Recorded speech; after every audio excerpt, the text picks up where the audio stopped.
Hola, buenas tardes a todos, a quienes nos acompañan ahora, a quienes nos verán un poco más tarde o en otro momento, muy bienvenidos. Yo soy Cecilia Vázquez Ger, y bueno, desde el Instituto Acton una vez más queremos darles una especial bienvenida en un día muy especial, 9 de julio, eh, para nuestra patria. Nos encuentra de una manera muy particular, estamos todos en casa. Eh, Así que la posibilidad de festejar el 9 de julio ha sido muy diferente este año. Como todos saben, como les venimos contando, este programa, el conversatorio, es un nuevo programa del Instituto Acton, desde el cual buscamos llegar cada vez más a más gente en este tiempo particular, que es la pandemia, o estas cuarentenas que nos encuentran a todos en casa. Elegimos un tema como este, la dictadura de la pandemia, porque después de todo el tiempo que viene transcurriendo, ya 110 días de cuarentena en la Argentina, nos pareció que es tiempo de hablar con claridad y de plantearnos un nuevo enfoque o una nueva perspectiva respecto de lo que significa esta cuarentena. Todo comenzó el 19-20 de marzo con una primera propuesta de los primeros 15 días y estas cuarentenas se fueron extendiendo cada vez más y acá llegamos al 9 de julio. Porque el pico subía, porque aumentaban los contagios, porque los testeos daban más contagios, y bueno, y con todo este tema se fue justificando esto que hoy tal vez podamos llamar como una pseudoprisión domiciliaria, y respecto de lo cual queremos conversar esta tarde. La idea es poder hacer eso, conversar, disparar ideas, intercambiar ideas, abrirnos a un modo de eh, reflexionar sobre lo que está pasando en nuestro país y en el mundo en relación a esta pandemia. Y para eso es que hoy hemos invitado a tres personas, un médico, un filósofo, un empresario. Rui Gonzalo Martínez Allende es médico egresado de la UBA y es especialista en cirugía plástica en el Hospital de Quemados. Tiene varios posgrados y una formación en ciencias políticas y económicas en el SEADE. Ramón Parellada Cuadrado es empresario, ingeniero químico, un gran amigo del Instituto Acton, tiene una MBA y es catedrático universitario y director del Centro de Estudios Económicos y Sociales de Guatemala. Y también, por supuesto, nos acompaña nuestro querido director académico, el profesor Gabriel Zanotti, filósofo. Ellos van a hacer una presentación, cada uno va a ir haciendo un approach al tema y después vamos a ir haciéndonos algunas preguntas y vamos también a recibir preguntas desde los que nos acompañan. Así que si les parece, no sé, Ramón, ¿te gustaría comenzar? Encantado, con mucho gusto. Bueno, muy buenas tardes a todos, casi que buenas noches en Argentina. Aquí en Guatemala pues estamos ya por cumplir 4 meses de restricciones y estados de excepción, estados de calamidad como les llaman. Cada estado de calamidad se aprueba y dura un mes, pero este estado de calamidad decretado por el Ejecutivo tiene que ser refrendado por el legislativo. Y así ha sido. Entonces vamos por nuestro quinto estado de calamidad. Prácticamente empezamos nuestras restricciones el día 13 de marzo y bueno, pues ya vamos a cumplir los 4 meses de estar en restricciones que han sido variadas desde que hemos tenido toques de queda días completos. Eso sí, toque de queda desde las 5 o 6 de la tarde hasta las 5 de la mañana del día siguiente. Hemos tenido restricciones de movilidad. Eh, Inmediatamente muchas empresas fueron declaradas no esenciales y esas no podían trabajar. centros comerciales, centros comerciales cerrados, transporte cerrado y así una serie de actividades económicas que dejaron en la calle a un montón de trabajadores. Al mismo tiempo que el gobierno sabía que esto iba a pasar, decidió pasar unas leyes endeudándose de una manera increíble, sacando deuda externa enormemente, pero también utilizando deuda del Banco Central, del Banco de Guatemala, lo cual es una deuda que va a ser inflacionaria tarde o temprano. Todo esto, además de otras medidas de permisos para las empresas que sí se consideran esenciales, provocó que tuviéramos que incrementar costos en la industria, incrementar costos en las empresas, contratar buses, contratar toda una serie de cuestiones, cambiar horarios, adaptarnos a esos horarios de toques de queda. O sea, la industria ha sufrido bastante también, a pesar de que no ha parado. La industria que ellos consideraron arbitrariamente como esencial, no ha parado, y entonces esta industria pues sigue funcionando, es la que está sosteniendo el país, la agricultura sigue funcionando, pero la movilidad entre departamentos también se ha restringido y ha habido una serie de situaciones. Los préstamos y el dinero extra para atacar a esta crisis vino desde el primer mes. Se aprobó desde el primer mes, se logró colocar en el exterior una buena cantidad de préstamos, el resto venía del Banco Central, y no lo han podido ejecutar. Es impresionante, pero a la semana pasada posiblemente todo el monto que se había destinado para el COVID, para apoyar a los médicos y para apoyarlos con equipos y con pruebas, pruebas que hacen el análisis del coronavirus, se ha invertido muy poco, apenas el 6-7% de lo que se supone que hace 4 meses se tenía que haber ejecutado ya. Entonces los médicos se quejan. Las empresas estamos dando donaciones, están dando donaciones a distintas fundaciones para que compren pruebas, para que compren equipos de protección a los médicos. Le han donado a los hospitales que tratan el coronavirus, le han donado equipos, le han donado respiradores, oxígeno, le han donado una serie de cosas impresionante, porque es muy lento el gobierno, es muy ineficiente. Después de 4 meses ya todo el mundo ha cambiado la opinión. Al principio, cualquiera que hablaba contra el gobierno de este cerramiento, de este innecesario cerramiento tan exagerado, era visto despectivamente. Te atacaban ad hominem, te criticaban, pero no te ponían argumentos. ¿Por qué? Porque el cerramiento no se hizo con una evidencia clara ni lógica, y las cuarentenas se hizo a toda la población y no se hizo al que estaba enfermo, ni al grupo, ni se pudo manejar esto desde el inicio. Creo que fue mucha improvisación, mucho miedo, mucho temor, y las excusas que habían es que lo hacen en otros países. Esa era la excusa principal. Como todo el mundo lo está haciendo, ¿qué quiere? 150 países lo hacen, nosotros también lo hacemos. Realmente, hoy en día, y la mayor parte de gente ya se cansó, ya vieron que se puede manejar en forma privada, libertad individual, con responsabilidad, por supuesto, teniendo ciertos protocolos de seguridad, de distanciamiento, cuidando a la familia, cuidando a los que son de riesgo, y así es como creo que vamos a salir adelante de esta crisis. Hoy en día los hospitales están desbordados, sin falta de equipos, sin suficientes médicos, han alquilado hoteles para poder meter gente en cuarentena. Al principio toda la gente la querían meter ahí, monopolizaron las pruebas, monopolizaron la atención de los enfermos del coronavirus, que era todo lo contrario que había que hacer. Había que dejar que cualquier laboratorio pudiera analizarlo, que cualquier hospital pudiera atenderlo y se prepararan antes. Pero no, ellos querían hacerlo todo el gobierno por mantener el control, y creo que por instituciones un poquito de la OMS. Hoy en día la OMS está en entredicho.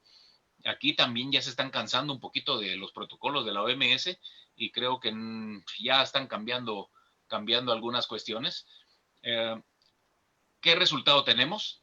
En Guatemala es un país pobre, con una población altamente en riesgo alimentario, con mucha desnutrición. Es impresionante el hambre que hay en el interior.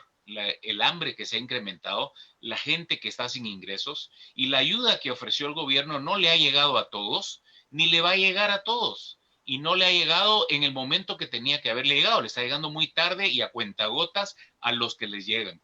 Y por supuesto, en estas situaciones siempre se aprovechan los más listos, los buscadores de renta, y sacan jugo para su propio provecho, metiéndose donde ellos conocen, que es donde hay más trabas. En pocas palabras, Guatemala se tiene que abrir ya. La economía no puede seguir cerrada. Teníamos el problema del coronavirus y ahora tenemos el problema del coronavirus y una gran cantidad de empresas que han quebrado y gente desempleada y gente pasando hambre. Entonces tenemos el peor de los dos casos. Si no hubiéramos cerrado tanto, tendríamos la gente en mejores condiciones para hacerle frente a esta enfermedad, que no la estoy menospreciando. Es una enfermedad que cuando te pega a algunas personas que son más sensibles, que tienen factor de riesgo, puede ser mortal, es mortal, pero hay muchas otras que si de entradita se cuidan y se van con el médico y empiezan a hacer el tratamiento desde temprano, pueden sobrevivir y salir adelante. Entonces, lo que quiero decir es, hemos tenido una intervención estatal costosa y va a ser costosa en vidas humanas, porque toda esta gente que ahora está en más riesgo alimenticio también está en riesgo de muchas otras enfermedades que son evitables. Y con esto, pues, quiero terminar que Guatemala, pues, no lo ha hecho bien del todo. Hemos tenido pocos contagios, pero no lo ha hecho bien. El costo económico y el daño económico va a ser mucho más grande que el daño que ha causado esta enfermedad. Gracias, Ramón. Gracias por tu presentación, tu introducción. Nos va acercando a tu tierra también. Se ve que en todos lados estamos viviendo cosas parecidas. Bueno, hola, Rui. Bienvenido. ¿Qué te parece si seguís vos? Lo dejamos a Gabriel en último lugar porque, bueno, eres de la casa. Contanos un poquito. Micrófono, Rui. Micrófono. Sí, justamente estaba en eso porque me estaban silenciando. Mi propia máquina me silenciaba. Hola a todos, un placer, Gaby, un honor, una satisfacción gigante que me hayas convidado y conocer ahora, bueno, estar con ustedes un rato. ¿Por dónde empezar? Yo hoy a la mañana me senté un ratito, tenía una catarata de cosas en mente. Me puse a tomar nota y ahora estaba revisando y son como 6 hojas de apuntes. Me da para escribir un pequeño ensayo. Y, ¿sabes qué? Alguna vez en Foz do Iguazú me impresionó que el ejército en un muro tiene un cartel muy grande que dice algo así como por la grandeza do Brasil, una cosa por el estilo, ¿no? Hablaba de la grandeza de la patria. Y este día tan caro para nosotros, porque es el Día de la Independencia en la Argentina, los saludos son del Día de la Patria. Yo hice el servicio militar, el Día de la Patria, te levantaban con el Día de la Patria, en fin. No me molesta el Día de la Patria, al contrario, me siento parte. Pero la pregunta en el fondo tiene que ver con qué es la patria. Y la patria, que los padres, que pito, que flauta, me siento mucho más cercano a Jefferson en esto, en el sentido de la patria como ese lugar en donde nos damos el espacio para ser nosotros mismos y en donde el proyecto de cada uno va a ser respetado, que fue la razón de ser de la mudanza de todos los que después colonizaron los Estados Unidos, formaron las colonias y dieron lugar a la formación de los Estados Unidos de Norteamérica, ¿no? Y en Jefferson eso está clarísimo en la Constitución norteamericana, cuando dice perfectamente, nos entendemos iguales, creados por Dios como cada uno lo quiera entender, idénticos, con iguales derechos a la vida, la libertad y la búsqueda de la felicidad. Y lo de la búsqueda de la felicidad, que puede parecer hasta superfluo, algunos usan la idea de la propiedad como un valor inherente también, en cuanto a que si uno no tiene propiedad sobre los recursos que le permiten su subsistencia, no es dueño de su propia subsistencia, y está bien, ok. Pero ¿por qué la búsqueda de la felicidad? Porque la búsqueda de la felicidad tiene que ver con la conciencia, tiene que ver con el derecho de cada uno a elegir cuáles son sus prioridades, sus valores, sus preferencias, y esto como algo prioritario. Desde luego que para los colonos americanos esto era importante porque habían huido de la persecución religiosa y esto era central. Es decir, el respeto que todos se debían mutuamente a la forma en que cada uno quería concebir la forma de rezar, por ejemplo. Esto fue motivo, en John Locke aparece en la Carta a la Tolerancia muy clarito, la forma en que cada uno expresa su manera de interpretar el mundo, su manera de interpretar lo importante y lo secundario. Y yo creo que esta infectadura, lo que puso de manifiesto, y estaba revisando la idea de la infectadura, me parece perfecto, porque la pregunta ¿es o no es una dictadura? Bueno, hay 3 señores en Argentina que se sientan frente a un micrófono y le dicen a los demás cómo deben vivir. Claramente nos están dictando lo correcto y lo incorrecto, no solamente nos están diciendo cómo debemos vivir, sino también nos están bajando una línea de moral. Inclusive en la Argentina nos dicen si nos podemos angustiar o no. Hoy para angustiarse en la Argentina hay que pedir permiso. Hay que pedir permiso prácticamente para cualquier cosa hoy en Buenos Aires. La Argentina no es homogénea. El problema de la Argentina es considerar que Buenos Aires y el Gran Buenos Aires ahora como una unidad que cualquiera que ha vivido en Buenos Aires comprende, pero que tampoco es uniforme, ¿no?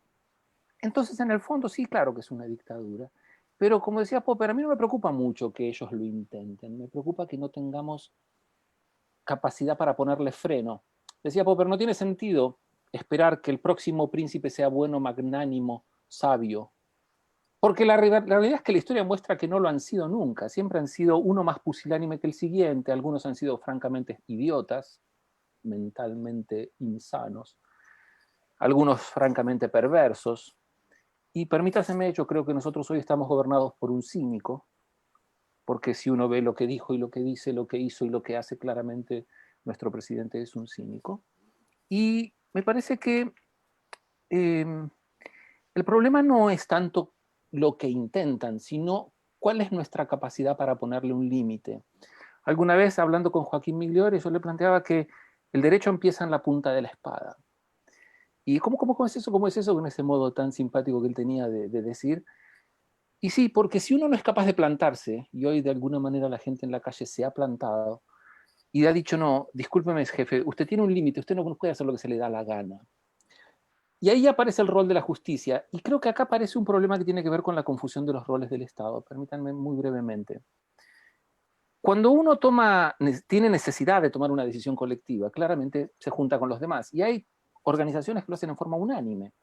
La vez pasada subía 12 hombres en pugna, un tribunal que va a condenar a muerte a una persona, un jurado tiene que decidir por unanimidad. Con que uno no esté de acuerdo, no se decide. Y es una manera de decidir en forma colectiva. Y está perfecto. Cuando las decisiones son menos importantes, eventualmente es aceptable que la decisión sea por mayoría. Bueno, vamos a jugar el sábado el partido, el torneo Vejentud, ¿no? Los viejitos jugamos el Vejentud.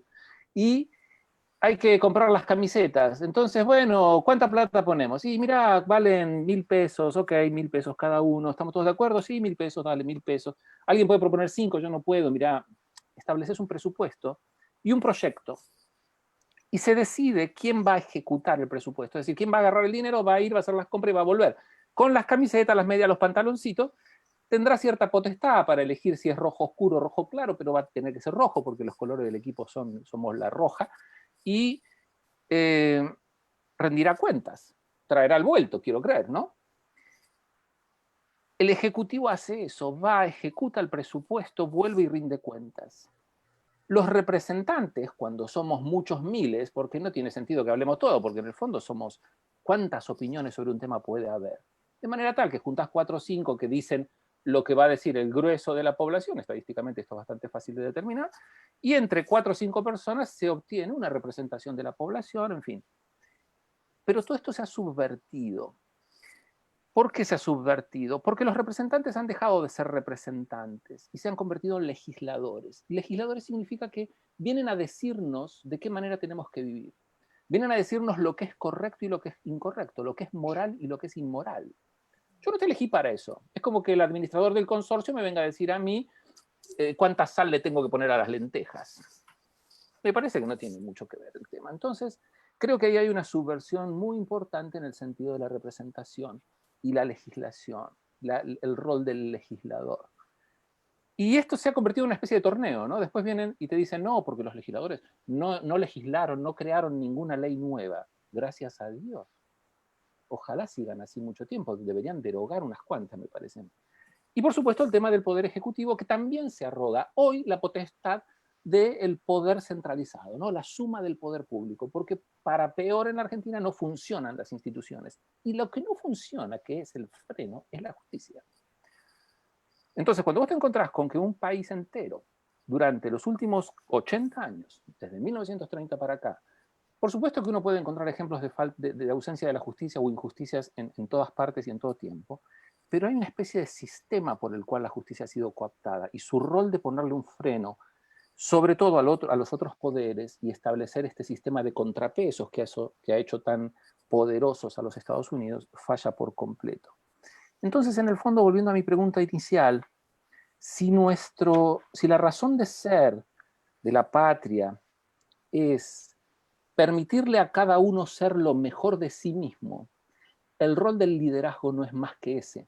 Como decía aquel entrenador que le decían el loco Bielsa, su función era que los jugadores dieran lo mejor de sí en el momento apropiado, que surgiera la mejor versión de ellos. Y esa es una forma de liderazgo totalmente contraria a la forma de liderazgo en la cual el líder se sienta y le dice a cada uno en cada momento lo que debe hacer. Eso no funciona. Y apunta entonces a lo que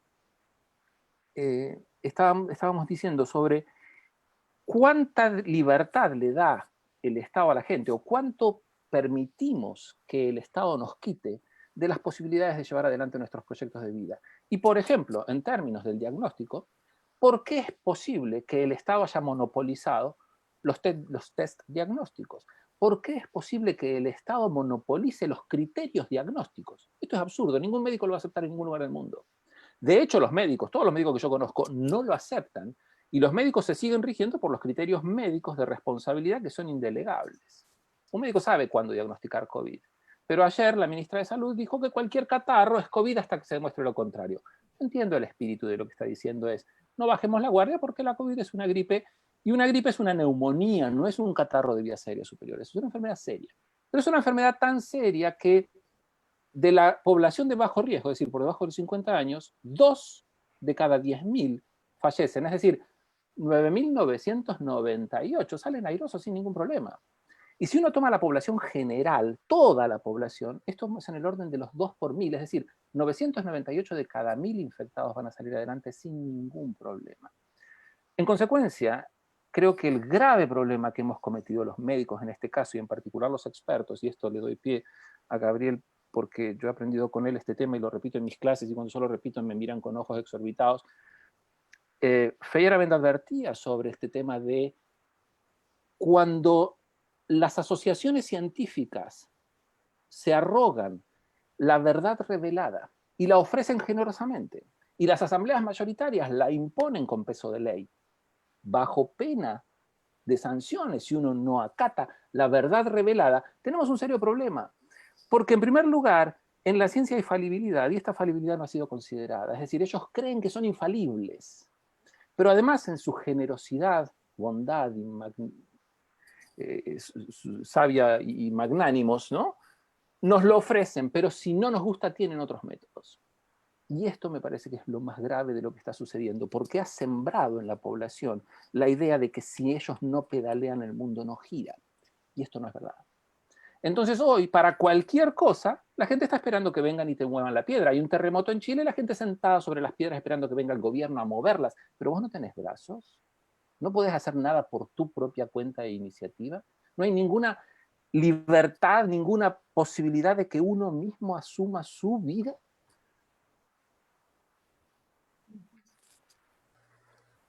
Bueno, muchísimas gracias, Ruy, que completa tu presentación.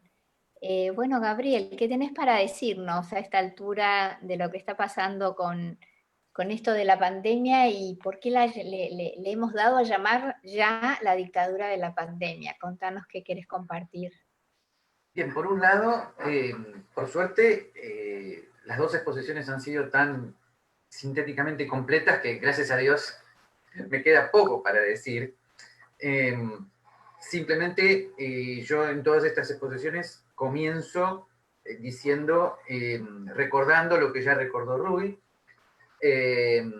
Feyerabend, que es un filósofo de la ciencia muy conocido entre los especialistas, pero muy desconocido entre el gran público, e incluso entre muchos liberales, Feyerabend dijo claramente: la Ilustración del siglo XVIII ha sustituido la unión que antes había entre el poder civil y el poder religioso por la unión total y completa entre la ciencia y el Estado, donde una ciencia falible, como dijo Rui, se atribuye poderes estatales de manera infalible, y entonces surgen los poderes ejecutivos y legislativos contratando a los expertos, ahora con fuerza de ley, ¿no?, que Feyerabend compara a los inquisidores medievales, para que sus opiniones, porque supongo que a Rui muchas veces algún paciente le habrá dicho, bueno, voy a consultar una segunda opinión, para que sus opiniones ahora, fíjense el desconocimiento que hay de filosofía de la ciencia, porque si la física para Karl Popper es falible, imagínense lo que es una ciencia práctica como la medicina, cuyos diagnósticos y criterios pueden ser tan diversos y donde hay tan infinitas circunstancias, ¿no? Entonces, esto ha producido una circunstancia cultural en la cual ahora hay un comité de expertos, los demás que opinan diferente están silenciados, mal vistos, no convocados por los medios, no convocados por los gobiernos. Me estoy refiriendo a los otros médicos que no piensan como los médicos que siguen, ¿no?, a las disposiciones de la Organización Mundial de la Salud. O sea, lo que estoy diagnosticando es una situación cultural donde la unión entre el Estado y la ciencia es una de las causas fundamentales por las cuales la noción de libertad individual se ha perdido. ¿Cómo puede ser que con la excusa de una enfermedad infectorrespiratoria que de ninguna manera yo voy a minimizar, cómo puede ser que con esa excusa se haya suspendido lisa y llanamente el artículo 14 y en Estados Unidos la primera enmienda, y en todas las naciones del mundo cualquier tipo de declaración de derechos ha sido pasada por encima por un tanque, ¿no?, cruel, de expertos? ¿Cómo puede ser? Es que se ha olvidado la inviolabilidad de las libertades individuales, dicho esto en un país que ahora se considera retrospectivamente muy moral porque está en contra de las violaciones de los derechos humanos que hubo en la dictadura del 76 al 83, pero ahora estamos en una situación parecida. Todo el mundo se enoja cuando digo esto porque creen que yo estoy diciendo que Alberto Fernández es Videla. No es Videla. No es la misma situación. Lo parecido, lo similar, es la excusa de la seguridad para la violación de derechos individuales.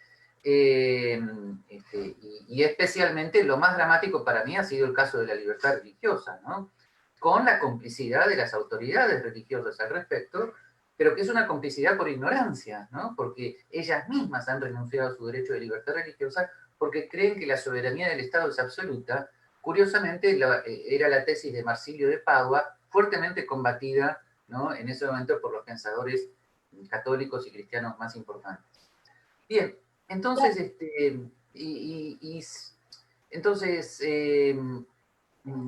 lo que ha pasado es gravísimo a nivel mundial. Podemos quejarnos de Argentina y Guatemala, pero tengan en cuenta que, por ejemplo, en la nación de la libertad en Estados Unidos, todos, y digo todos, sin excepción, los alcaldes demócratas y los gobernadores demócratas han convertido a su estado y a su alcaldía en una mini dictadura soviética, ¿no?, donde los pocos que están tratando de plantear la inconstitucionalidad del tema son asediados por la prensa, ridiculizados por la prensa demócrata al servicio del Partido Demócrata. Bueno, o sea, realmente algo nunca visto, o mejor dicho, algo que lamentablemente se estaba preparando, ¿no? El terreno cultural estaba preparado para esto. Por lo demás, dije que no iba a minimizar una enfermedad infectorrespiratoria. Simplemente supongo que Rui nos podría ilustrar más en cuanto que me parece que todos los medios de comunicación y todos los gobiernos del mundo están confundiendo caso con enfermedad grave. O sea, de un caso de infección de un neumococo, de un virus, que puede ser totalmente asintomático. Hay un camino ahí al desarrollo de la enfermedad y del desarrollo de la enfermedad hay un camino largo a la letalidad de la enfermedad, y por lo tanto, Rui, cualquier cosa corregime, pero esta obsesión mundial de contar el número de casos, es como si en el 2019 nos hubiéramos puesto a contar los casos de infectados por neumococos. Hubiera sido imposible porque, gracias a Dios, la mayor parte son asintomáticos, porque de lo contrario, el 99% de la población se hubiera muerto de una angina o de una gripe derivada en neumonía letal, ¿no? Entonces, si cada vez que contamos los casos vamos a declarar nuevamente el encerramiento, el arresto domiciliario, no vamos a salir nunca de esto. Porque además, paradójicamente, posiblemente, si la inmunidad global aumenta, los casos van a aumentar, pero no significan enfermedad. Bueno, pero en esto Rui me corregirá. ¿Puedo equivocarme? Pero... Pasar al comentario que Rui puede hacer sobre esto último que decís. Dijiste algo referido a que el terreno cultural ya estaba preparado. Me interesaría que profundices un poco esto del terreno cultural preparado para todo esto, porque entiendo que hay bastante para atrás, detrás para que nos compartas. Y también hablaste de cómo llega el mundo, cómo llegamos a esta unión Estado-ciencia, porque sabemos de lo que significó esta unión Estado-religión, lo que significó la separación del Estado de la religión. También sabemos lo que significa este tema Estado-mercado y todo lo que nos ha costado y nos sigue costando y por lo que trabajamos para que se entienda lo que significan las bondades de la economía de mercado y la separación de Estado y mercado y demás. Pero sin embargo, cuando se trata del tema de la salud, parece como que la gente no tiene tanto para discutirle al Estado. Entonces, ¿podrías avanzar un poquito o profundizar un poquito estos temas? Es que desde el siglo XVIII en adelante, con el avance de los estados-nación de tipo racionalistas, con la constitución de los estados-nación, ya sea europeos y latinoamericanos, y dejo a Estados Unidos de lado, tanto en Europa como en Latinoamérica, esos estados-nación racionalistas, esos estados-nación, dado que consideran que la ciencia es ahora el piso cultural y no la religión, avanzan sobre dos áreas que son la educación pública y la salud pública. Entonces, sin que nadie se haya dado cuenta, se atribuyen poderes, potestades, atribuciones en el ámbito de la salud pública y la educación pública, que van por encima de los derechos a la libre asociación, a la libre circulación y a la libertad de enseñanza. Lo que ocurre es que como las personas que hacían eso en el siglo XIX tenían algo de sensatez, tenían como una tradición de respeto a ciertos valores, no llegaban a estos extremos, no nos dábamos cuenta de lo que se sucedía. En el tema de educación, ya me has escuchado muchas veces, la Argentina nunca tuvo libertad de enseñanza. Lo que ocurre es que, claro, en la época de Mitre y Sarmiento, el libro de lectura obligatoria era La razón de mi vida de Miguel Cané, y en la época de Perón fue La razón de mi vida de Evita. Pero, sin embargo, el sistema legal que les permitía la lectura obligatoria era el mismo. Entonces, eso es cuando yo digo que estos países han tenido el terreno legal y cultural desplegado para que en nombre de se violaran derechos individuales, ¿no? Cosa que sabés que en todos estos años yo he luchado lo mismo con respecto a la libertad religiosa y de asociación que se están perdiendo en las asociaciones religiosas por otros motivos y en las asociaciones civiles no religiosas. Así que creo que así se ha llegado. Y lamentablemente en Estados Unidos esto también lentamente ha avanzado, ¿no? Yo sigo diagnosticando la falta de conciencia de las libertades individuales es el caldo de cultivo de los totalitarismos y de las masificaciones, porque hay tanto para hablar de eso, por ejemplo, la alienación, la falta de espíritu crítico, el seguimiento como rebaño de la opinión pública dominante, la falta de espíritu crítico de comunicadores sociales en los medios. O sea, no hace falta llegar a teorías conspirativas. En realidad lo que se está produciendo es lo que Ortega y Gasset predijo con respecto a la rebelión de las masas. Gobernantes, gobernados y medios de comunicación están masificados, alienados, incapaces de pensar por sí mismos, viviendo en una especie de Matrix. El socialismo democrático tiene gran responsabilidad para todo esto, ¿no? La promesa del Estado, ¿no?, permitiéndote vivir en una campana de felicidad. ¿no? Y los seres humanos renunciando a sus libertades más importantes en función de esto. Y ya que soy el filósofo, termino filosóficamente, ¿no?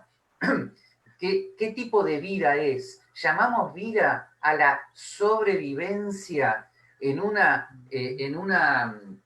cueva mientras y rodeada por el pánico? ¿A eso llamamos vivir? Pero a eso nos ha llevado una circunstancia cultural donde lentamente, ¿no?, la ideología dominante es yo Estado te cuido. Finalmente termino, ¿no?, ahora que volvió a estar de moda el tema, ¿no? ¿Cuál es la diferencia entre la esclavitud y la libertad?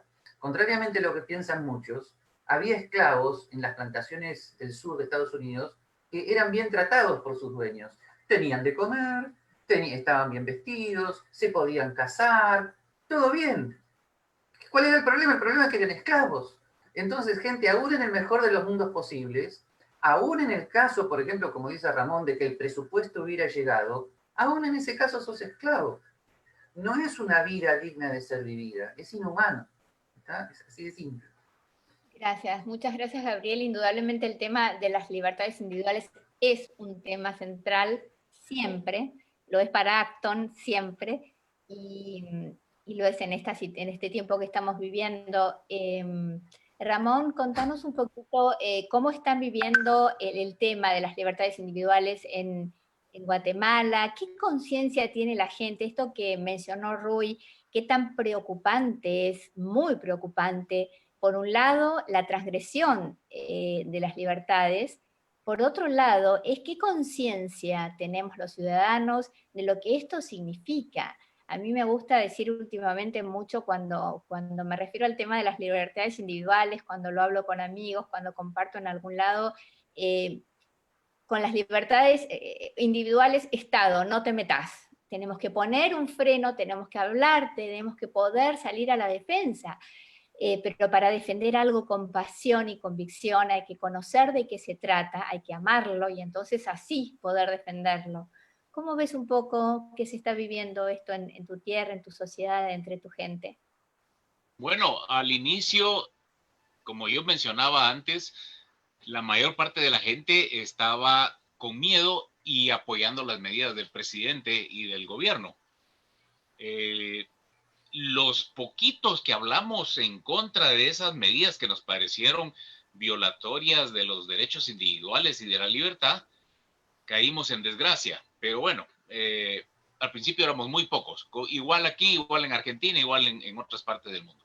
Incluso amigos nuestros que creíamos que eran liberales se ponían en contra nuestra. Dice, eres un irresponsable, eres esto, eres lo otro. Digo, pero mira, yo creo que esto es responsabilidad de cada quien, cuidarse. Estoy de acuerdo que el gobierno tome algunas medidas de precaución, de prudencia y todo, pero no puede cerrar la vida de las personas, no puede impedirle que tenga sus ingresos, no puede impedirle que pueda ir a trabajar y que pueda ganarse el pan de cada día, y a cambio de eso le estás dando otras cosas, pero ni se las vas a dar bien y nos vas a endeudar a todos, que las vamos a tener que pagar más adelante con más impuestos y con inflación. Bueno, esa era una pelea increíble, tanto así que yo publiqué hoy un artículo recordándome de esos primeros días donde yo critiqué muy fuertemente la deuda y la deuda tanto externa como a través del Banco Central. Y un amigo me decía, confía en el gobierno, no te preocupes, porque cerramos acá y esto va a ayudar a la gente que ahora se quedan desempleadas. No te preocupes, todo va a salir bien. Bueno, hoy en día me gustaría escuchar a este amigo a ver qué piensa, porque todo esto ha salido muy mal de la patada, lo que ya se esperaba, ¿no? Y quería reforzar que ahora más gente se ha vuelto en contra del gobierno, ya no está aceptando estas medidas. Cada vez hay más gente en el interior peleando contra el gobierno. El gobierno, después de que ya metió a la cárcel o llevó a los juzgados a más de 30,000 personas en estos 4 meses por estar violando el toque de queda, cuando los capturaba y los hacinaba en los juzgados, mientras lo que quiere el gobierno es que no se hacinen, que haya un distanciamiento social, y ahí los juntaba a todos. Otra cosa ridícula, el gobierno viene y te dice, bueno, pues ahora vamos a probar esta semana solo placas pares un día y placas impares otro día. Entonces resulta que ahora nos juntamos más gente en el mismo carro. O sea, no había transporte público, entonces habían más carros ahora y más gente en los carros. Y con esto las placas, ahora más gente metidas en los carros. Entonces, todas estas son error tras error y la gente ya está furiosa, la gente ya está harta, la gente es bien responsable. Siempre van a haber unos irresponsables, siempre van a haber un grupo en todos lados que no les importa. Pero yo siento que en Guatemala la gente, y en el mundo entero, la gente, la mayor parte de gente se quiere cuidar a sí mismo, no es tonta, por más que no hayan estudiado o sean analfabetos, que hay algo de analfabetismo, pero la gente no es tonta, sabe lo que le conviene y si le conviene cuidarse para no enfermarse o enfermar a su familia, lo van a hacer. Van a tratar de seguir ciertas normas o ciertas cosas que se les explique y que se les pueda persuadir, pero no por la fuerza. Por la fuerza incluso hay gente que ni siquiera quieren que les vayan a hacer el hisopado porque ya les metieron en la cabeza que eso los va a contagiar, por ejemplo. Entonces, yo siento que cada vez la gente está dándose cuenta que se les afectó su libertad y que necesitan recuperar su libertad. Pero no se dieron cuenta desde el inicio. Desde el inicio querían seguridad, tenían miedo. Entonces, hay mucho por hacer, por transmitir ese principio que tenemos algunos de que lo más importante para nosotros es la libertad y nuestros derechos individuales, y eso no se puede tocar.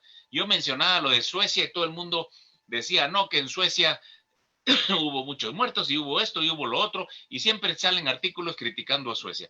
Pero Suecia, en su constitución, lo que tiene es un gran respeto por la libertad individual y las decisiones individuales de cada individuo, responsabilidad individual. Y no puede hacerse cualquier cosa porque no hay excepciones. No hay excepciones como lo hay en nuestros países a la Constitución. Aquí hay excepciones en cualquier artículo y entonces viene el Congreso, lo aprueba y ya se usó la excepción. Creo que hay que eliminar, tú decías al principio, cómo podemos limitar esos abusos, esas intromisiones exageradas del gobierno por cualquier razón, incluso sin evidencia. Y ellos por el principio precautorio o de precaución que están usando, sin evidencia, por si acaso, pueden destruir la economía, pueden destruir tu vida. Yo creo que es ridículo. Y eso es lo que nos faltaría, ponerle más límite a nuestra Constitución, no poner excepciones. Esas excepciones tienen que ser una mínima en tiempo de guerra o algo así, pero nada más, no puede haber por cualquier cosita una excepción. Lo dejo ahí para que sigan comentando ustedes. Claramente, ojalá alguna de las consecuencias no intentadas de todo esto fuera verdaderamente esto que describís, esta toma de conciencia de las personas, de lo que significan las libertades individuales. ¿Vos qué opinás de esto, Rui? Retomo brevemente lo que dejó pendiente Gabriel con respecto al tema de casos documentados, infecciones, etc. Caso documentado es un paciente que viene y presenta síntomas, porque nadie viene a la consulta por nada. Alguien viene y te dice, mire, doc, tengo tos, hace 3 días, no tengo moco, ¿tiene moco? No, no tengo moco. Ah, ok, sí tengo moco, diferente. Me siento un poco cansado, me duele la espalda, estuve con fiebre. ¿Cuánta fiebre? 32, 37,2, eso no es fiebre. No, 38,5 sostenida, 3 días, ok, fenómeno. Eso ya tenés una sospecha diagnóstica. El procedimiento médico siempre incluye en primer lugar el interrogatorio, porque no hay manera de que uno, salvo que el paciente esté inconsciente, en donde te llama alguien y te dice, mira, acá tengo un inconsciente, ok, y uno va y acude. Siempre hay antes que nada un interrogatorio, hay una pregunta, hay un motivo de consulta. En el interrogatorio surge lo que importa, le duele la panza, le duele la cabeza, son dos universos, se rompió el brazo. Y a partir de ahí surgen los elementos complementarios de diagnóstico. Se hace una radiografía del brazo porque se cayó del caballo y se rompió el brazo, o se le toma la temperatura para certificar si efectivamente tiene o no tiene fiebre, etcétera, etcétera. De modo que los métodos complementarios de diagnóstico son métodos complementarios de diagnóstico, son métodos complementarios. Es decir, que el diagnóstico se compone por el conjunto de todas estas herramientas. Uno no atiende radiografías, no se atienden fosfatemias, no se atienden resultados de laboratorio, se atienden pacientes. Y acá hay un problema muy, muy serio con la política y con el vulgo, porque en general la gente, no, me voy a hacer un chequeo por las dudas. Las dudas son para los filósofos, las dudas pueden ser para la psicología, pero nunca para ser atendidas con antibióticos o con antihistamínicos o con corticoides. Eso no tiene nada que ver con las dudas. La medicina no puede proceder de esa manera. Es mala medicina. Eso con respecto al tema de los casos. Entonces, un caso es una persona que viene, presenta síntomas, se estudia y da positivo. Pero podría dar positivo y no tener ese bicho, tener otro. Claro, un primo hermano. Es como si tú me dijeras, mira, quiero saber si de todos estos lápices de colores, ¿cuáles son rojos? Bueno, el primer test va a buscar agarrar a todos los rojos, los rosados, los anaranjados. Es decir, tú quieres un test de alta sensibilidad, que no deje nada que se parezca a rojo afuera. ¿Me explico? Azul afuera, verde afuera, pero anaranjado y rojo es parecido, todo el mundo para adentro. No me puede quedar afuera del barco ningún paciente infectado. Todos los infectados tienen que estar acá adentro. Ahora, de todos los infectados, todos estos que son sospechosos, yo tengo que separar los que efectivamente van a recibir tratamiento, porque el tratamiento tiene consecuencias. Y lo primero que debe regir la intervención médica es no dañar. Entonces, yo necesito un test que separe lo que no es rojo, que sea altamente específico. Un test altamente sensible te mete cosas que no son rojo y las hace pasar por rojo. Eso es un falso positivo. Un test altamente específico te dice, a este lo vamos a medicar, a los demás no necesitas medicarlos. En todo esto, la cuarentena avasalla todo principio rector de cualquier buena práctica médica. La primera es la del no dañar, el primum non nocere. Me parece una cosa absurda, punible inclusive, que el consejo de los médicos expertos haya omitido el dato de no producir daños. Y los daños son infernales. Hoy está clarísimo que son muy superiores los daños de la cuarentena que los daños de la COVID. Por otro lado, ya en finales de enero, con los trabajos chinos, y yo tengo mucho respeto por la ciencia china seria, ojo, también tengo mucho respeto, aunque la desprecio, al gobierno comunista chino, ¿no? Convengamos que hay que respetarlo porque son muchos, son peligrosos, son poderosos, pero no significa esto que los vaya a respetar en el sentido de darles mi apoyo, ¿no? En fin, creo que queda clara la idea. ¿Pero por qué digo esto? Porque se ha dicho mucho que los chinos tardaron en denunciar la epidemia, etc. No, no tardaron, hicieron las cosas muy bien. Podríamos hablar de eso, pero no vale la pena, ya lo hemos hablado mucho. Pero quiero decir que simplemente, ya en esos momentos, los chinos sabían que por cada infectado documentado, por cada caso documentado, había no menos de 6 a 10 infectados no documentados. Es decir, que cuando tú haces la cuenta, cada 100 casos documentados, 80 son asintomáticos, 20 son sintomáticos y 15 se curan con paracetamol en la casa, 5 van a cuidados intensivos y 2 se van a morir. Estás omitiendo que hay otros 900 que ni siquiera son casos porque nadie los ha testeado nunca. Empezás a testear, te aumenta el número de casos, lógico porque estás testeando. Los números en la Argentina no tienen sentido, nosotros no podemos tener menos casos que Chile, simplemente por una cuestión poblacional. Perú tiene 3 veces más cantidad de casos que nosotros. ¿Qué han hecho? Testeado más. Ahora, ¿podés tener muchos casos falsos positivos? Desde luego, porque vos podrías estar diagnosticando coronavirus, no SARS-CoV-2, como SARS-CoV-2. Y acá hay un problema del cual nunca he escuchado hablar seriamente. Al principio sí sobre los falsos negativos, es decir, tú le tomas una muestra en el hisopado nasal, el paciente no tiene virus en la nariz, pero los tiene en la profundidad de los pulmones, no aparecen en el hisopado. Ese estudio te da negativo. Es decir, hay muchos matices con respecto a falsos positivos, falsos negativos, valor predictivo de los ensayos, etcétera, etcétera. Y después tenés el problema de que los tests sean confiables o no, porque si los tests que te llegan de China son todos truchos, no sirve. Entonces, no tenemos información sobre la cual basarnos para tomar nuestras decisiones. Y este es un problema sumamente importante, el problema de la calidad de la información. Porque en muchos ámbitos de la profesión falta información de confianza. Y este es un problema de la profesión, de los médicos, de la forma en que los médicos nos hemos formado, en términos metodológicos en primer lugar, pero también en términos prácticos, en términos de cómo se documenta la información, qué utilidad le damos, etcétera, etcétera. Y para peor, se ha convertido, por lo menos en la Argentina, en una especie de deporte, mentir la información que se le da al público. Y a mí me parece que esto debería ser considerado un delito muy serio. Muy serio. Sin embargo, todo el mundo miente alegremente sobre los casos, sobre los datos, etc. Por supuesto que los severos son mucho menos que estos, ¿no?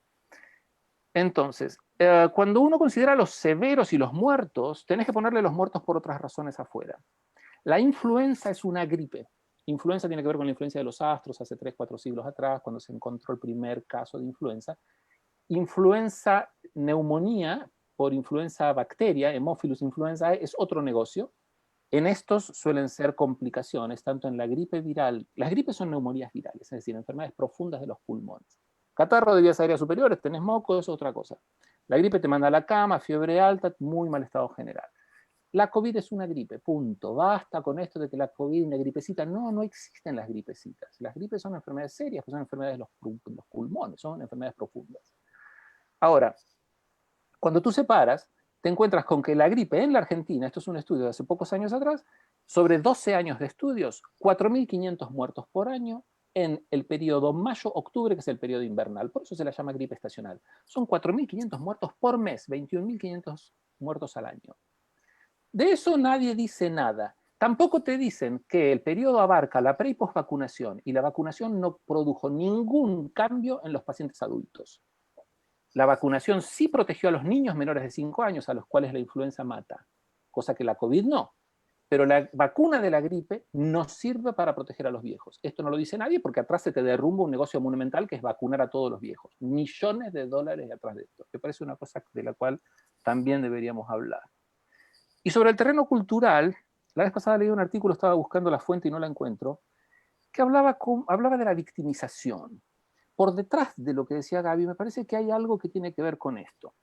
Decía este autor, que no recuerdo, es español, que cuando termina la Primera Guerra Mundial, todos aquellos jóvenes que han venido alegremente a esta contienda deportiva que suponía la Primera Guerra Mundial, y para Navidad estamos de vuelta triunfadores, y se encontraron con el desastre que fue la Primera Guerra. Para quien no conoce, para los jóvenes recomiendo Sin Novedad en el Frente, por ejemplo, un libro maravilloso que cuenta bastante bien, o las películas, la de Spielberg sobre el caballo de guerra, 1917, que fue ahora, que muestra muy bien el horror de esa Primera Guerra Mundial.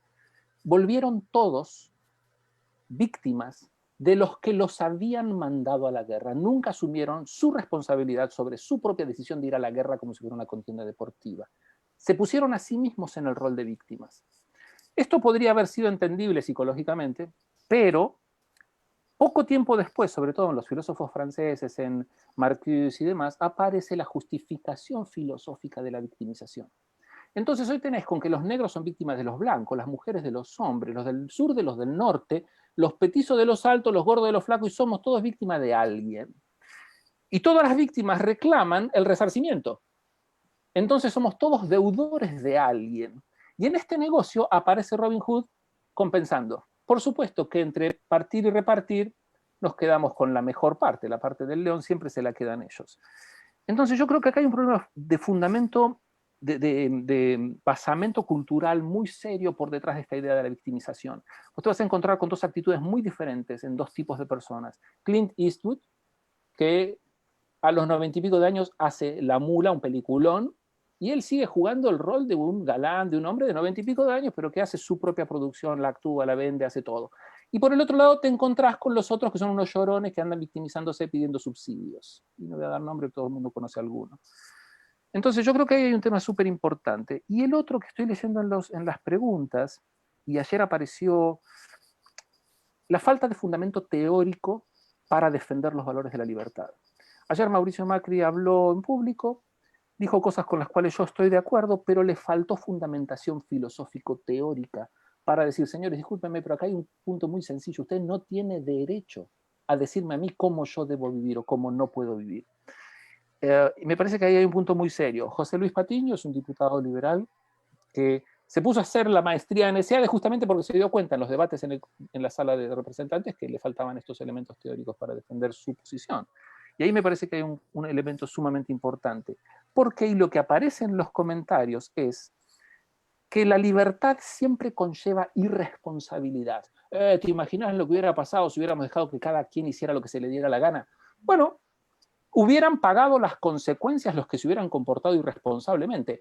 Si acaso los hubiéramos dejado, porque nuevamente aparece el problema de las víctimas y del que te rescata. Entonces, si tú eres un irresponsable como empresario, como persona, como lo que sea, como estudiante, no puedes reprobar a un alumno, porque se frustra. Entonces, en lugar de dejarlo que fracase para que aprenda de su propio fracaso, se lo rescata. Y entonces lo promovemos. Por supuesto que es un burro, después no sirve ni para repositorio de supermercado, porque cuando tú le dices, divide en 4 el estante, no sabe. La responsabilidad es un valor inherente a la libertad. Y no es real que cualquier persona que sea libre se va a comportar irresponsablemente. Solo los que no pagan las consecuencias de sus actos se van a comportar irresponsablemente. Y acá me parece que hay un punto sumamente importante en donde la educación ha fracasado en primer lugar, pero también ha fracasado la justicia y hemos fracasado todos. Ahora, cada uno sabe desde dónde está, como decía Mitre, ¿no? Se le acercaba un chico a pedirle fuego para el cigarrillo, y él le decía, sí, cómo no, y Mitre era un hombre muy alto, ¿no? El general Mitre. Y el chico le decía, no llego, general, cuando llegues fumarás. Quiero decir, cada uno de nosotros puede, desde el lugar en donde está, ejercer su rol de responsabilidad en un hecho tan sencillo como eso, o uno lo puede ver en las calles de Hiroshima cuando camina, que los niños de 5 años van solos a la escuela, porque todos los cuidan, porque hay responsabilidad. Cada uno ejerce su responsabilidad sin necesitar de estar colegiados para ejercer responsabilidad. Los bioquímicos se quejaban de que el colegio de bioquímicos no protestó contra los ensayos truchos. ¿Y ustedes individualmente qué? Cada uno de ustedes tendría que haber dicho, discúlpenme muchachos, pero yo así no trabajo, me levanto y me voy. Ah, no, si no viene el colectivo a protegerme, yo no doy lugar a mi opinión. Y en el fondo creo que hay temor por detrás de esto. Y en el Día de la Patria nuevamente vuelvo a pensar, ¿qué hubiera sido si aquellos que vinieron a traer la civilización, que vinieron luego a defender la libertad, hubieran puesto por delante sus miedos antes que otra cosa? Me parece una cosa tremenda. Muy interesante. Muy gracias, Rui, por tu reflexión nuevamente. Tenemos algunas preguntas, algunos comentarios desde Facebook. Gabriel, alguien dice lo siguiente, te lo leo textualmente. No estoy de acuerdo con tu postura, supongamos que dejas todo al libre albedrío, solamente con medidas voluntarias. Sí, un poquito lo que Rui también mencionaba recién. ¿Te imaginas cómo nos hubiese ido? Quizá vos no estabas hablando tranquilamente en este foro y yo escribiendo esta opinión, suponiendo una saturación, este tema está pendiente, el tema de la saturación de todo el sistema de salud, y gente muriendo en las salas de espera, como ocurrió en Guayaquil, en Ecuador. Yo creo que los derechos individuales de la libre circulación no pueden estar por sobre el derecho a la protección de la vida de las mayorías. Y creo que los gobiernos tienen esta facultad de tomar estas medidas. Las leyes vigentes de la democracia los avalan. A ver qué podés comentar de todo esto, Gabriel, porque acá hay muchos presupuestos, mucha gente. Pero antes de pasar la pelota médica a Rui, y la parte empresarial a Ramón, filosóficamente está clarísima en la pregunta la filosofía distinta que tenemos, ¿no? O sea, la seguridad ante todo, la libertad si queda, ¿no? La libertad es una excepción, la seguridad ante todo. Bueno, eso se llama Unión Soviética, o eso se llama Corea del Norte. Ok, si alguien, realmente el problema que estoy justamente denunciando es que culturalmente las personas quieran vivir así, ¿no? Donde la seguridad ante todo y se acabó la libertad. En la época del proceso, no sé qué edad tiene el que me hace la pregunta, en la década del proceso todos pensaban exactamente igual. La seguridad ante todo y por lo tanto, sí, y por lo tanto que el gobierno militar avanzara sobre las libertades individuales, y eran las mismas discusiones. ¿Qué nos hubiera pasado si Videla no hubiera hecho lo que hizo? Vos de estrategia militar no sabés nada, ahora estamos seguros. Ok, bien, así que es lo mismo. Por lo demás, yo estoy convencido de que la supuesta saturación, ¿no?, del sistema hospitalario tiene que ver con el pánico por un lado, con la monopolización de la oferta de salud pública por el otro, ¿ok? Así que no, en una sociedad libre no hubiera habido ninguna saturación, ¿ok? Con opiniones médicas diversas, con tratamientos diversos. Todo eso es fruto de la monopolización estatal que baja desde la Organización Mundial de Salud a un mundo absolutamente estatizado y por lo tanto ineficiente. ¿Está? Y entre paréntesis, pregunto a quien me hace la pregunta, ¿qué está sucediendo con todos los que ya están muriendo y van a morir de otras cosas no atendidas, ¿ya? Por esta creencia en que la única enfermedad que ahora existe es el COVID-19? ¿Qué va a suceder con los que durante estos 4 meses no se atendieron los diagnósticos que debían ser atendidos, no hicieron los tratamientos que debían hacerse, no hicieron los diagnósticos preventivos que tenían que hacerse? ¿Qué va a pasar con todos los que se van a morir dentro de meses o años de enfermedades cardiovasculares, de cánceres, de hipertensión, porque en estos 4 meses no han sido atendidos? Me parece que el que hace la pregunta eso lo ignora absolutamente, no le preocupa absolutamente porque está totalmente alienado por los medios de comunicación y por la Organización Mundial de la Salud. Lamento la severa diferencia de opinión, pero la situación es grave y tengo que ser contundente. Gracias, muchas gracias, Gabriel, por la claridad. Rui, ¿por qué no nos hablas un poquito brevemente del tema de la famosa saturación del sistema hospitalario?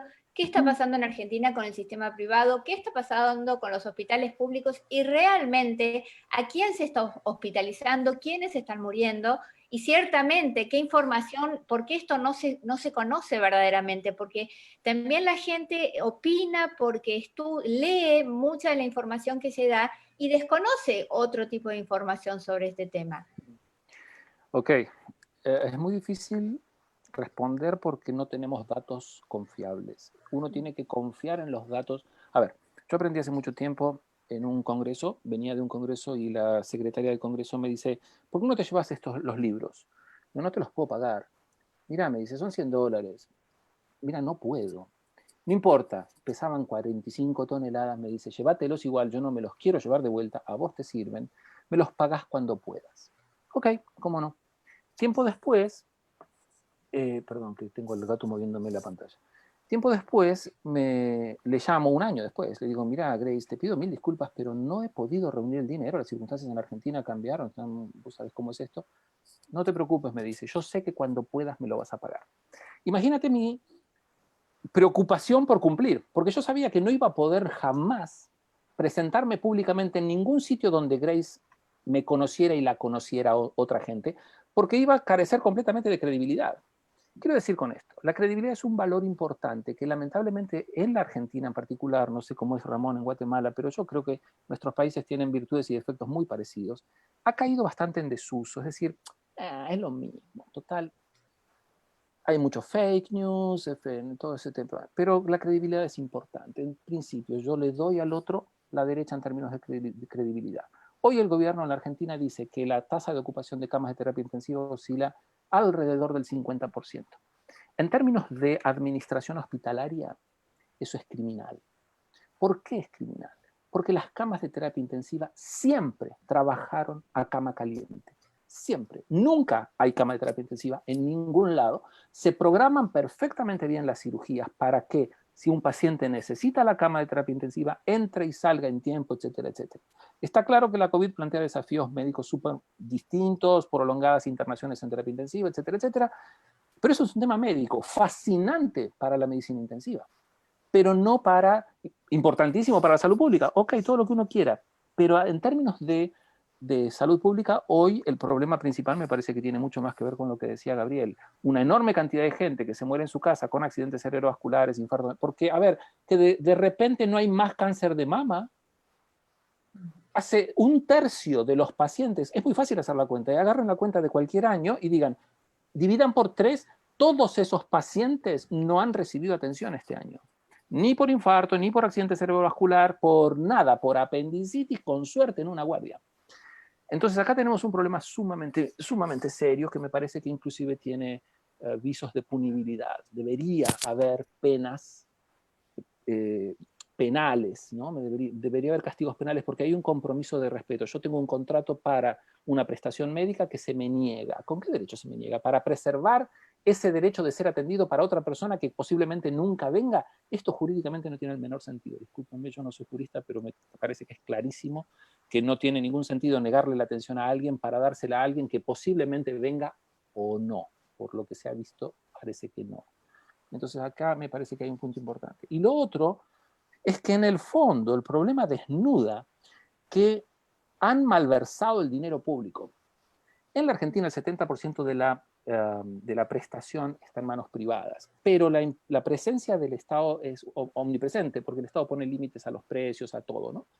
Entonces, a diferencia de Corea, fíjate que Corea, por ejemplo, tiene un sistema en donde más del 95% de la prestación es privada, pero el Estado garantiza una cobertura universal para todo el mundo, básica. Luego, si tú quieres internarte en un lugar mejor o recibir comida con langosta, bueno, ese problema tuyo lo pagas aparte. Todo el mundo paga un seguro adicional. Pero hay una cobertura universal que se paga a través de los impuestos, se financia mediante impuestos. Y la realidad es que en la Argentina, sobre todo en el conurbano bonaerense, tú lo puedes ver en el municipio de La Matanza, que es un pequeño país, La Matanza, en términos numéricos, ha usado el dinero para el carnaval. La vicegobernadora Magario usó el dinero para el carnaval de La Matanza, pero no permitió que el sistema de atención de emergencias que promovía la gobernadora Vidal por entonces entrara al municipio. Quiero decir, ha habido una enorme irresponsabilidad de parte de la política, y esto no es solamente de la vicegobernadora Magario, esto es de mucho tiempo y en muchos lugares. Yo te puedo asegurar que el problema de equipar es muy fácil, se compran los equipos. Hay que ver a quién le compras. Yo preferiría comprar equipos alemanes y no chinos, en mi opinión personal, pero bueno. Pero el problema principal es cómo formas recursos humanos. Formar un recurso humano lleva muchos años. Formar un recurso humano de la calidad que hace falta a la atención de un paciente severo en terapia intensiva requiere no menos de 35 años de vida y 20, 25 años de formación. Cuando vos dejás ir a la gente, cuando vos no le permitís a la gente formarse en el alto nivel, porque tenemos problemas de alfabetización, y estamos metiendo la pata de una manera muy grosera. Y acá me parece que no hemos prestado atención, esto no ha estado nunca en la agenda pública. Las veces que yo lo he publicado en las redes, en mi muro, me han tratado pésimamente, porque yo digo que esto no le interesa a nadie, y no le interesa a nadie. Los mismos a los que no les interesa, después vienen y te dicen, ¿cómo puedes decir esa barbaridad? Lo digo porque lo conozco, lo he sufrido en carne propia. Independientemente de mi historia, de mi anécdota personal, es una realidad. La formación, en términos de la formación superior en la medicina en la Argentina, se hace bajo casi exclusivamente el impulso personal. Se estudia de trasnoche, los fines de semana. No existen licencias prolongadas para hacer un doctorado en el extranjero, mucho menos, pero muchísimo menos que te paguen el viaje, la estadía, el alojamiento, los viáticos. Eso no existe. Todo eso es considerado despilfarro. Cuando tú presentas este tipo de proyectos en cualquier lado, en la Argentina te miran como diciendo, pero vos estás loco. Te lo dicen de una, te dicen, vos estás loco, ¿cómo venís con eso? Otra vez vos con tus locuras. ¿Qué querés? Si yo te lo doy a vos, le tengo que dar a todos.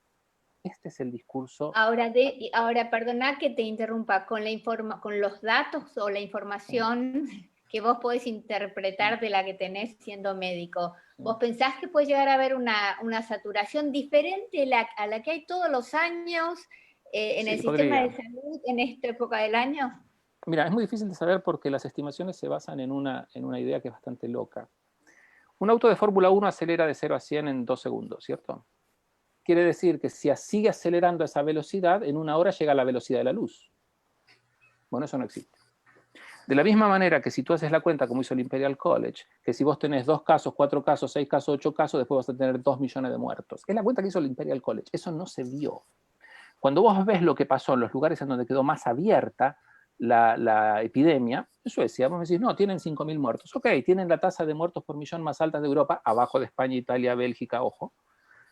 Sí, muy alta, ok, fenómeno, pero ellos saben dónde está el problema. El primer trimestre económico en Suecia tuvo 1.2 de crecimiento. Ojo, que cada punto de pérdida de PBI son varios miles de muertos de hambre. Ellos no lo van a tener ese problema. Entonces quiero que acá hay un asunto, ¿no? Pero volviendo a lo que vos me decías, sí podría haber una saturación del sistema. Claro, por supuesto. El Hospital de Quemados siempre tuvo sistemas saturados. Nunca hubo cámaras, donde yo he trabajado 25 años. Y es lógico que no las haya. Porque para eso están. De repente sí, obviamente, te pasas una semana, 2 días, 3 días con camas disponibles.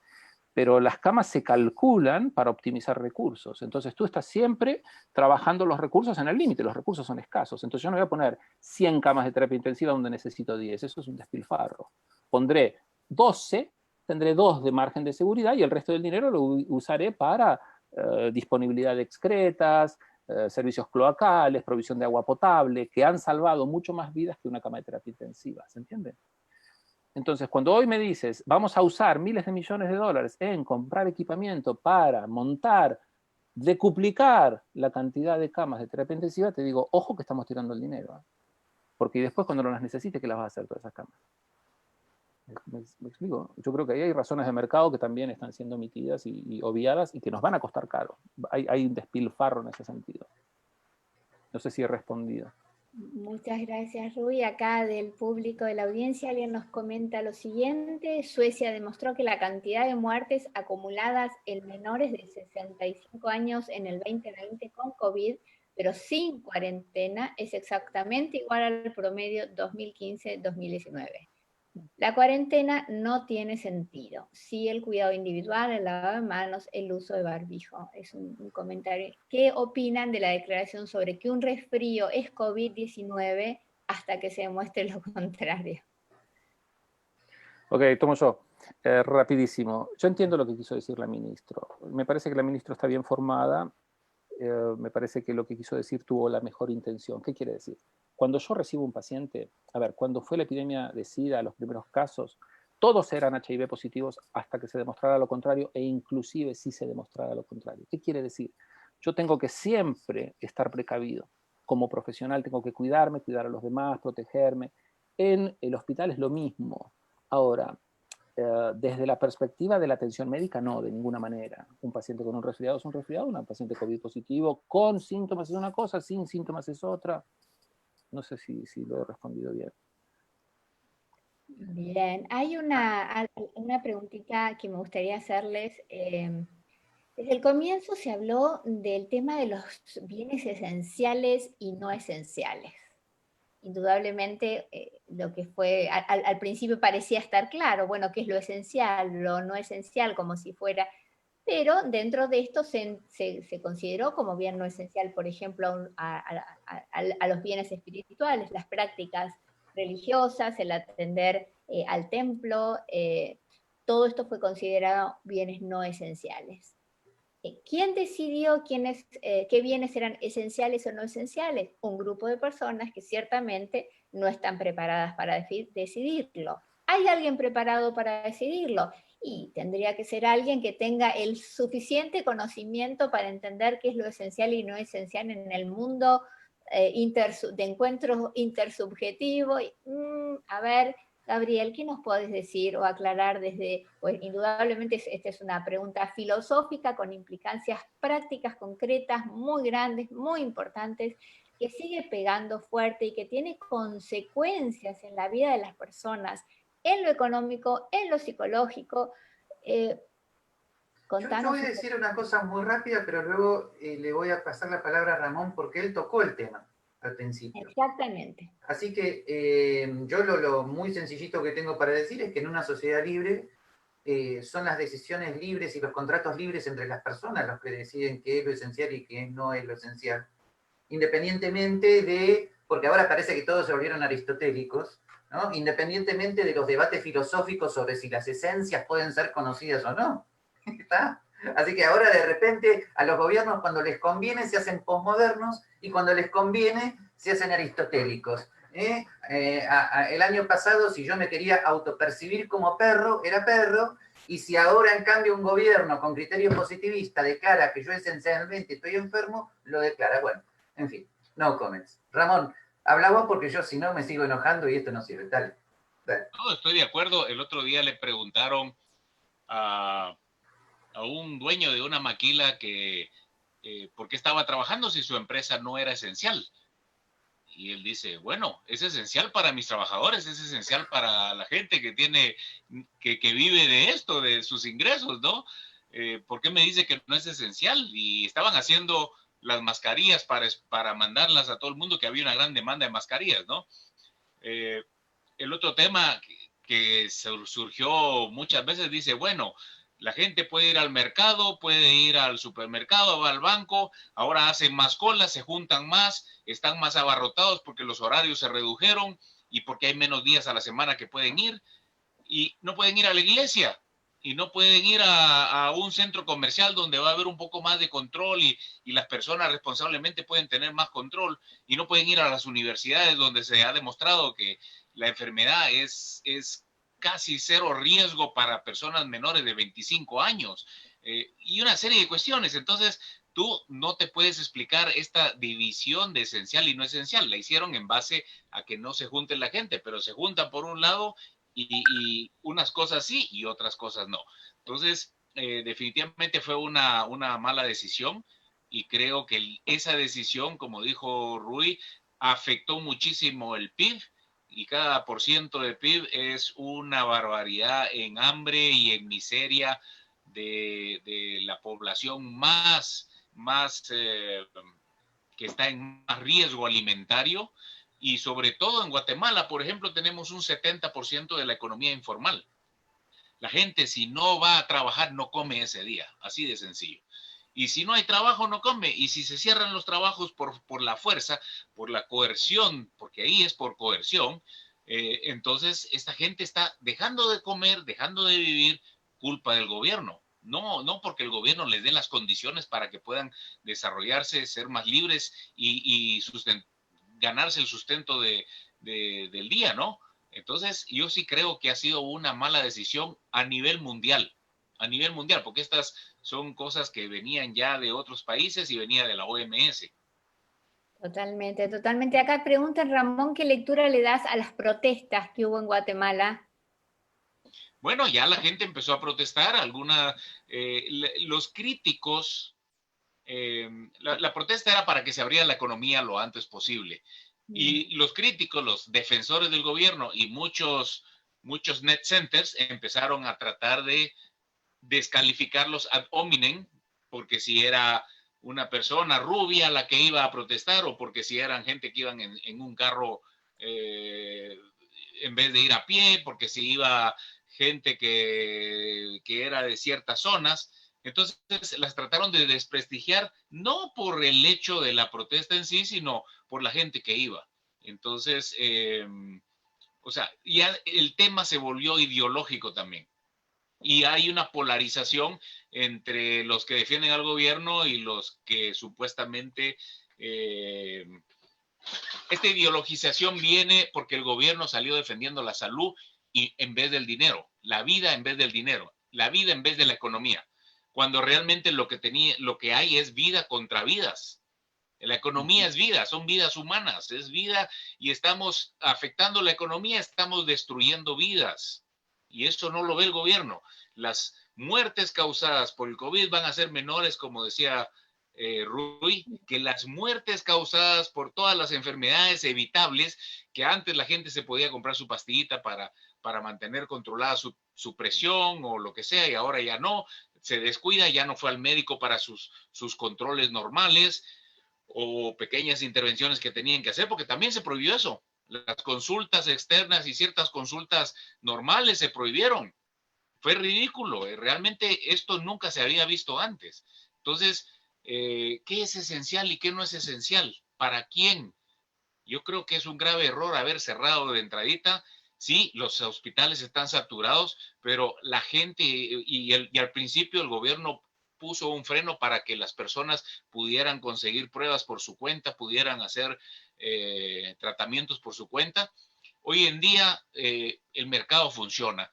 Las empresas, cuando vimos esa saturación que venía en los hospitales y que la gente tenía que esperar 2 hasta 3 días en el Instituto de Seguridad Social, por el cual pagamos y pagamos los trabajadores y pagamos las personas para que puedan ser atendidos, lo que hicieron las empresas es lo que hicieron todo el mundo: comprar un montón de pruebas, tienen su médico, sus enfermeras, hacemos las pruebas en las empresas y cuidamos bien a los trabajadores, porque cada trabajador menos que hay es una producción menor. Tenemos que buscar el bienestar de los trabajadores, y esto lo transmitimos a sus hogares y ellos también se están cuidando. Entonces hemos detectado en origen quién está enfermo y su grupo aledaño, y ellos sí se van a cuarentena, no todo el país, ellos los que están enfermos. Y esto es lo que va a salvar a Guatemala, lo que va a salvar a los países. No la coerción total, no el encerramiento total. Gracias, Ramón. Nos dicen acá otro comentario de algo que sucede en El Salvador, que creo que también está pasando acá. Vos dirás, Rui, es que mucha gente entra con síntomas de otras enfermedades y mueren con diagnóstico de COVID, no con COVID. ¿Qué comentario hay al respecto? A ver, entiendo que está pasando, sí, es fraude, punto. No hay, los médicos no aceptan eso, ¿eh? Si pasa, es a pesar de los médicos, es en contra de los médicos. Eso es política, es fraude. Hemos perdido el sentido del fraude. El fraude es dañino, muy, muy nocivo. Yo creo que ahí tenemos un problema muy serio. Pero nuevamente, sí, infla los números, los cambia. Si lees los números, agarra los números, Worldometer, cualquier base de datos más o menos imparcial, incluso la CDC, si buscas los datos del Centro de Control de Infecciones de los Estados Unidos, los datos te muestran que la COVID mata menos que la influenza, muestra que en los grupos de edad está muy claramente diferenciada la mortalidad en los mayores de 60, los menores de 50, los niños casi no hay muertos. Cuando los hay, hace un par de semanas murió una beba de 7 meses, tenía fibrosis pulmonar, esa niña estaba gravemente enferma. Un muchacho de 17 años con SIDA murió por COVID. Ese muchacho tenía SIDA. SIDA es inmunodeficiencia adquirida, grave, avanzada, con una oportunista por hongos en su cerebro. A ver, muchachos, es como si te pegan un tiro en la cabeza y después te dicen que murió por COVID. No, es una tontería. Me parece que eso es fraude. Yo quería decir una cosa a propósito del tema de los esenciales. Acá hay un problema de moralidad. Y lo digo claramente, ya lo he dicho mal. Todos aquellos que cobran un sueldo, tengan por favor la delicadeza de callarse la boca. Porque yo hace 4 meses que no tengo ingresos. Porque a mí me mandaron a mi casa a encerrarme para cuidarme. Yo me cuido a los míos, cuido a mis poquitos pacientes que me llaman y me preguntan, mirá, estoy desesperado porque tengo una biopsia que me dio osteocondrocondiloma y el tipo no sabe si es maligno o benigno porque nadie le quiere ni siquiera leer por teléfono el informe de la biopsia. Entonces, todos aquellos que están cobrando su sueldo y que no tienen la decencia de renunciar a todos sus ingresos, no al 20% de reducción del sueldo, como se le pidió al presidente que lo negó, a la totalidad de sus ingresos y a vivir de sus ahorros, igual que nos han condenado a la enorme mayoría de la población, a los autónomos, a un montón de gente, cierren la boca porque no tienen decencia, no tienen moral, no tienen autoridad moral para hablar. Esto es lo primero que quería decir con respecto de lo esencial y lo no esencial. ¿Que hay ideológico? Claro, por supuesto. Y hay una grieta ideológica, por supuesto. No somos lo mismo, ¿eh? No es lo mismo vivir del trabajo propio que vivir del trabajo ajeno. No es lo mismo salir a robar que salir a pedir empleo. Son 2 mundos, hay 2 universos diferentes de concepción. A mí mi mamá me enseñó que la guita se gana laburando, que había que levantarse temprano, romperse para estudiar, si querías ganar la carrera había que entrenarse. ¿Ok? Lo escuchabas a Lewis Hamilton, volvió a la Fórmula 1, mañana corre nuevamente en Austria. Lewis Hamilton es negro, con todo el tema del Black Lives Matter, hay un movimiento muy potente en la Fórmula 1 a propósito de Lewis Hamilton, 6 veces campeón del mundo, etc. Y el tipo decía que él había aprendido en su casa que si se esforzaba lo suficiente iba a poder hacer grandes cosas. Mira vos, mira qué mensaje tan simple, si se esforzaba lo suficiente. Pero había que esforzarse. Y Toto Wolff, que es el líder del equipo, dice que perdieron. ¿Pero por qué perdieron? Porque no hicieron las cosas lo suficientemente bien como para ganar. Acá estamos buscando excusas, la culpa siempre es de otro. Y acá hay una cuestión que tiene que ver con el liderazgo. ¿Qué tipo de liderazgo le ofrecemos a la sociedad? El liderazgo tiene que ser inspiración. El liderazgo no puede ser el tipo parado atrás diciéndote qué tenés que hacer. Si yo soy el líder, el jefe de un consultorio externo, tengo 5 consultorios y 5 médicos y 5 enfermeras, confío en que las decisiones que toman frente al paciente son las correctas, porque si no, no los pongo ahí, pongo otro. Y no estoy vigilándolos, estoy tratando de allanarles el camino para que desarrollen mejor su función. Quiere decir, yo funciono de coordinador, no estoy dando órdenes, estoy coordinando al equipo de trabajo. Es totalmente diferente. Imagínate, Ramón, yo quería comentarte, ver tu opinión. Cuando empezó todo este despelote, Boris Johnson llamó a la industria de la Fórmula 1, de los 10 equipos de Fórmula 1, salvo los 3 italianos, todos los demás, inclusive los alemanes, los canadienses, el estadounidense, están en Inglaterra. Interesante. Ok, los llamó y les dijo, miren muchachos, necesitamos respiradores, tenemos un problema muy serio, hay que fabricar 30.000 respiradores en 15 minutos, tenían 15 días. La Fórmula 1 se caracteriza por la alta calidad y la alta velocidad de respuesta. Por eso se trata de correr carreras, ¿no? Ok, fenómeno, se pusieron a trabajar, McLaren, etcétera, etcétera, y fabricaron respiradores. Quiero decir, ¿Qué hizo el jefe de Estado? Llamó al particular y le dijo, ¿qué es lo mejor que ustedes podrían hacer para ayudar a resolver este problema? Les explicó, les expuso el problema, la gente se juntó y dijo, bueno, miren, jefe, nosotros podemos hacer esto. Genial, vayan para adelante. Es muy distinto a lo que se hizo en la Argentina, que fue a la única fábrica que producía ventiladores mecánicos se le incautó la producción, que ya había sido comprada por gobiernos provinciales responsables que habían pagado por ellos con el dinero del público, con el dinero de los impuestos. Básicamente le robaron a esa gente, a esos correntinos, mendocinos que con sus impuestos habían pagado por esos ventiladores. Me parece que son dos ejemplos de liderazgo completamente diferentes, les diría antagónicos.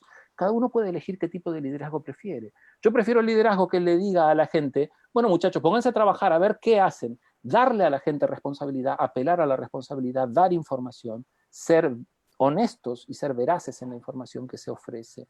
Me parece que hay una diferencia fundamental, y si me parece que hay algo en donde el kirchnerismo en la Argentina, el socialismo del siglo XXI en general, han hecho daño, ha sido en instalar esta idea amoral de aquel que dirige, ordena, manda, dispone por todos, y todos los demás cruzados de brazos esperando que venga algo bueno de la vida con los brazos abiertos, así como decía Mafalda, ¿no? En fin, me parece que esto es lo más grave que nos está pasando, pero por otro lado, cierro, soy muy, muy optimista porque cuando uno ve en la historia de la humanidad, estoy leyendo A Flor de Piel de Javier Moro, que cuenta la epopeya de la vacuna, de cuando los españoles trajeron la vacuna a la América, cómo lo hicieron, fue una cosa impresionante, y el mundo se repuso rápidamente. Es decir, existe una cierta capacidad, la vida se abre paso, ¿no? Uno lo ve después de una erupción de un volcán, queda todo cenizas y al año siguiente todo florece. Yo creo que vamos a florecer nuevamente. Si Dios quiere y sabemos hacerlo, porque esto no va a ser gratis, tenemos que ponerle pilas, vamos a poder aprender de esto y enseñar, ayudar a los demás a aprender, que no existe alternativa, no existe un camino fácil. Como dice la canción de Jorge Drexler, ¿no? Ya aprendí que no se puede vivir con esta ilusión de que la vida no tiene dolor. Muy, muy interesante, muy lindas tus palabras. Ruy, para cerrar, el jueves pasado lo tuvimos de invitado al padre Gustavo Berrazábal hablando sobre la esperanza. Y también trajo este ejemplo de lo que significa cuando las cenizas caen del volcán y al año, y todo parece destrozado, lúgubre, gris. Y al año siguiente, curiosamente, todo vuelve a florecer, pero con muchísima más fuerza. Sin embargo, el trabajo que tenemos que hacer es enorme porque, como decimos siempre en Acton, es necesario hacer un cambio cultural, y los cambios culturales a todo nivel en las ideas significa mucho tiempo, mucha paciencia, porque no son por decretos, tampoco se deciden en las cámaras, toman tiempo, hay que trabajar en la inteligencia y en el corazón de las personas, y de ahí cuando se internalizan las ideas y se las hace experiencia en la propia vida, podemos tener, bueno, resultados, y eso toma tiempo. Sin embargo, hay que seguir, no nos queda otra. Por eso hacemos lo que hacemos desde Acton, trabajamos por esto de promover una sociedad libre y virtuosa en todos los ámbitos de la vida social. Por eso trabajamos para promover la libertad económica, la libertad política y la libertad religiosa, porque sabemos, tenemos conciencia clara de que ninguna puede faltar, porque la libertad es una e indivisible. Pero de esto hay que aprender, no es solamente un tema de ósmosis, no es un tema pragmático, aunque ayuda. Hay que aprender, tenemos que formarnos, nuestros jóvenes se tienen que formar, y las próximas generaciones tienen que venir mejor formadas para tener esa capacidad que tenían los grandes estadistas, o quienes fueron grandes estadistas en alguna época de la humanidad. Gabriel, no sé si querés decir unas últimas palabras, cada uno, bueno, Ruy ya dijo lo suyo, Ramón, y bueno, y con esto damos terminado este encuentro, este conversatorio. No, mis últimas palabras,